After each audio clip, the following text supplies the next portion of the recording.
Hello everyone, welcome to the channel. आज हम पाठ योजना 13 डिस्कस करेंगे।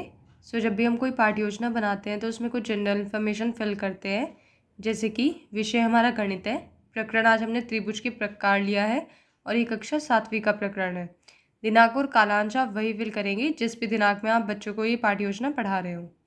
फिर आते हैं हमारे सामान्य उद्देश्य। तो जो हमारे सामान्य उद्देश्य होते हैं वो सब्जेक्ट ओरिएंटेड होते हैं, यानी कि बच्चों को अगर हम सब्जेक्ट यानी कि विषय गणित पढ़ा रहे हैं तो गणित को पढ़ाने के हमारे क्या उद्देश्य होने चाहिए। तो छात्राओं में गणितीय गतिविधियों को आधार बनाकर नैतिकता, मूल्यों व दृष्टिकोणों को विकसित करना। जब हम बच्चों को गणित पढ़ाएंगे तो उनमें समस्या समाधान उनसे करना आ जाएगा, उनमें एक समझ विकसित हो जाएगी, वो गणित को अपनी डेली लाइफ में यूज़ कर सकते हैं, सुधार ला सकते हैं, अपनी योग्यता बढ़ा सकते हैं, विकसित कर सकते हैं। तो ये सभी उद्देश्य हमारे सामान्य उद्देश्य में आएंगे। फिर आते हैं हमारे विशिष्ट उद्देश्य। तो जो हमारे विशिष्ट उद्देश्य होते हैं वो टॉपिक ओरिएंटेड होते हैं, यानी कि टॉपिक अगर हम प्रकरण त्रिभुज के प्रकार पढ़ा रहे हैं तो त्रिभुज के प्रकार को पढ़ाने के हमारे क्या उद्देश्य होने चाहिए। तो छात्राएं भुजाओं के आधार पर त्रिभुज के प्रकारों के बारे में ज्ञान प्राप्त कर सकेंगे। छात्राएं कोणों के आधार पर त्रिभुज के प्रकार के बारे में ज्ञान प्राप्त कर सकेंगी। छात्राएं त्रिभुज के प्रकार से संबंधित प्रश्नों को भुजाओं और कोणों के आधार पर हल कर सकेंगी। तो ये सभी उद्देश्य हमारे विशिष्ट उद्देश्य में आएंगे।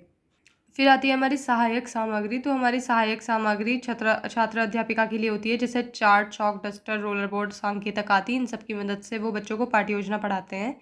उसके बाद आता है पूर्व ज्ञान। तो छात्राएं त्रिभुज के प्रकार के विषय में सामान्य जानकारी रखती हैं।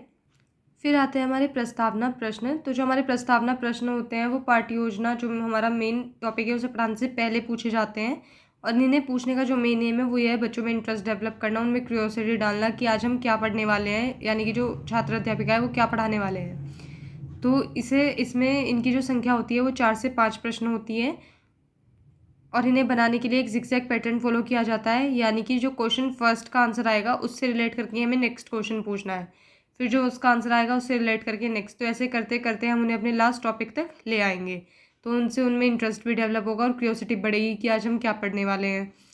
तो इसमें 2 कॉलम बनेंगे, छात्र अध्यापिका क्रियाएं और दूसरा है छात्रा क्रियाएं। तो पहला प्रश्न है 2 बिंदुओं को जोड़ने पर हमें क्या मिलेगा। तो बच्चे बता देंगे एक रेखाखंड। फिर दूसरा 3 बिंदुओं को जोड़ने पर हमें कौन सी संरचना बनेगी। तो एक त्रिभुज बनता है। फिर तीसरा क्वेश्चन है त्रिभुज से आप क्या समझते हैं। तो यह 3 रेखाखंडों से बना एक बंद वक्र है। उसके बाद लास्ट क्वेश्चन है भुजाओं के आधार पर किस प्रकार के त्रिभुज के नाम लिखिए, किसी प्रकार के त्रिभुज के नाम लिखिए। तो यह आ जाएगा हमारा संभावित उत्तर। तो जब भी हमारा संभावित उत्तर आ जाए उसका मतलब होता है कि बच्चे अभी से बता नहीं पाएंगे, तो फिर उद्देश्य कथन जो छात्र अध्यापिका है वो बोल देते हैं, छात्राएं आज हम त्रिभुज के प्रकार के विषय में विस्तृत अध्ययन करेंगे। फिर हमें कुछ शिक्षण बिंदु सिलेक्ट करने होते हैं जब भी हम कोई पाठ्य योजना पढ़ाते हैं। तो ये हमारे भौतिक विज्ञान में 3 शिक्षण बिंदु हमें लेने होते हैं। तो पहला हमने लिया है त्रिभुज के प्रकार। तो अपेक्षित व्यावहारिक उद्देश्य, छात्राएं त्रिभुज के प्रकार के विषय में ज्ञान प्राप्त कर सकेंगी। उसके बाद नेक्स्ट कॉलम बनेगा हमारा शिक्षण अधिगम अनुभव का, जिसमें छात्र अध्यापिका क्रियाएं आएंगी सबसे पहले, जिसमें वो विकासात्मक प्रश्न पूछेंगे छात्रों से। फिर उससे नेक्स्ट कॉलम बनेगा हमारा छात्र क्रियाएं का। उसके बाद आएगा शिक्षण विधि या प्रविधि, जो भी यूज़ हो रही है वो हम यहाँ पे लिखेंगे, और उसके बाद आएगा मूल्यांकन का कॉलम।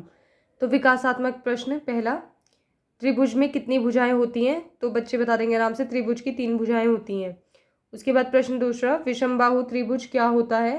तो यह आ जाएगा हमारा संभावित उत्तर। तो जब भी हमारा संभावित उत्तर आ जाए उसके बाद छात्र अध्यापिका बच्चों को बताएंगे कि विषमबाहु त्रिभुज क्या होता है।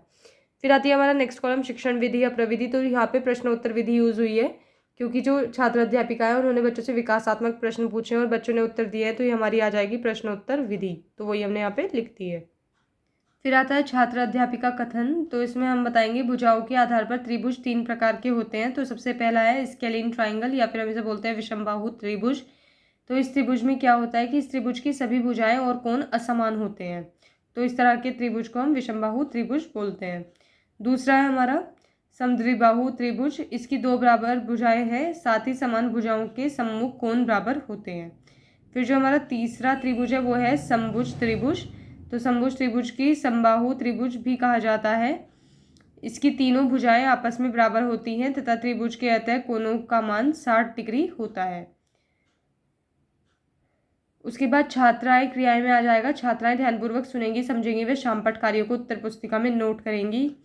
उसके बाद जो ये शिक्षण विधि या प्रविधि है तो ये व्याख्या विधि है, क्योंकि यहाँ पे छात्र अध्यापिका ने जो शिक्षण बिंदु है वो अच्छे से बच्चों को बताया है, तो हम यहाँ पे लिख देंगे व्याख्या विधि।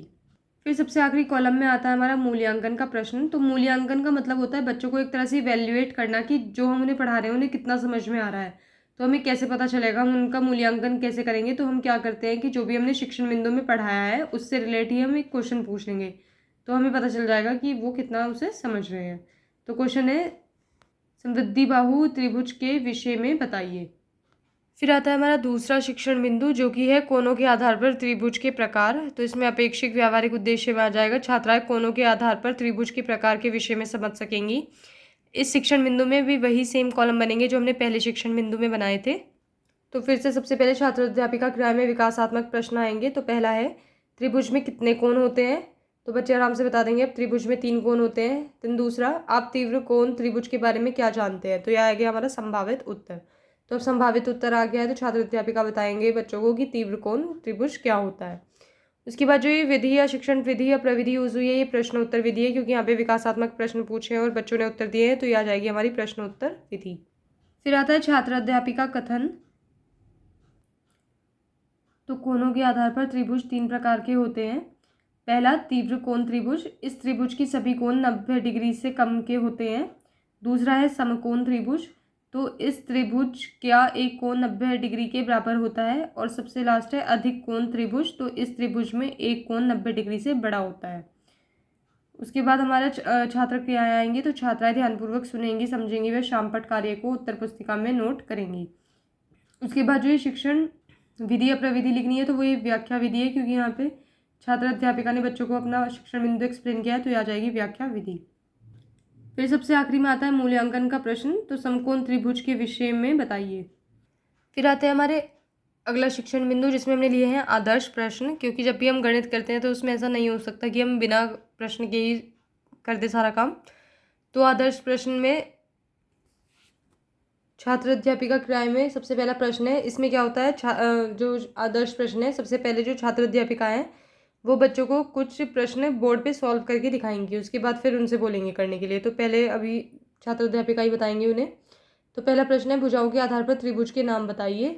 तो इसमें ये 2 डायग्राम दिए हुए हैं, तो फिर बच्चे इन्हें सॉल्व करके बताएंगे। यह एक समबाहु त्रिभुज है और दूसरे में है यह एक समृद्धि बाहु त्रिभुज है, क्योंकि इन्हें पहले से ही एक्सप्लेन किया है पीछे शिक्षण बिंदु में, तो बच्चों को अब ये पता होंगे। उसके बाद छात्र क्रिया में आ जाएगा। छात्राएं ध्यानपूर्वक सुनेंगी, समझेंगी तथा शामपट कार्य को उत्तर पुस्तिका में नोट करेंगी। उसके बाद जो यहाँ पे ये क्वेश्चन जो करके दिखाया है शिक्षण विधि या प्रविधि, तो इसको हम बोलते हैं निगमन विधि। उसके बाद आता है अभ्यास प्रश्न। तो इसमें क्या होता है कि जब वो छात्र अध्यापिका खुद से करके दिखा देती है सॉल्व, तो वो कुछ बच्चों को अभ्यास करने के लिए भी प्रश्न देती हैं। तो उसमें वही है कोनों के आधार पर त्रिभुज के नाम बताइए। तो ये भी पीछे शिक्षण बिंदु में एक्सप्लेन किए थे, तो अब बच्चे आराम से इनको भी बता देंगे। उसके बाद जो छात्र क्रियाएं छात्रा ध्यानपूर्वक सुनेंगी, समझेगी तथा शामपट कार्य को उत्तर पुस्तिका में नोट करेंगी। फिर जो ये शिक्षण विधि या प्रविधि आएगी तो यहाँ पे अभ्यास कार्य विधि आएगी, क्योंकि छात्र अध्यापिका ने बच्चों से अभ्यास करवाया, यानी कि खुद से क्वेश्चन करने के लिए दिए थे, तो हम वही लिख देंगे वहाँ पे अभ्यास कार्य विधि। फिर आते हैं हमारे पुनरावृत्ति प्रश्न। तो ये एक तरह का रिवीजन होता है, रिकैप होता है, जो भी हमने अब तक बच्चों को पढ़ाया है उसका हम फिलिप्स की फॉर्म में या ट्रू फॉल्स की फॉर्म में एक रिवीजन करा देते हैं। तो प्रश्न पहला है विषम बाहु त्रिभुज में सभी भुजाएं और कोण असमान होते हैं। तो इसमें बताना है ये सही है या गलत है। दूसरा, कोणों के आधार पर त्रिभुज के कितने प्रकार होते हैं। तीसरा, तीव्र कोण त्रिभुज में सभी कोण डैश से कम होते हैं। चौथा, अधिक कोण वाले त्रिभुज से आप क्या समझते हैं। तो इन सब क्वेश्चंस की हेल्प से हम बच्चों का रिवीजन करा देते हैं। उसके बाद ये लास्ट में आता है गृह कार्य। तो ये देना बहुत इंपॉर्टेंट होता है एक छात्र अध्यापिका को, नेक्स्ट डे आके इसको चेक भी करना होता है। तो प्रश्न पहला है भुजाओं और कोणों के आधार पर त्रिभुज के प्रकारों में अंतर कीजिए। दूसरा, कोणों के आधार पर त्रिभुज के नाम बताइए। तो यहाँ पे 2 त्रिभुज बनाए गए हैं, तो इनके नाम बताने हैं कोणों के आधार पर। तो यहाँ पे हमारी पाठ्य योजना खत्म होती है। अगर आपको ये पाठ्य योजना पसंद आई हो then please like, share and subscribe the channel. Thank you.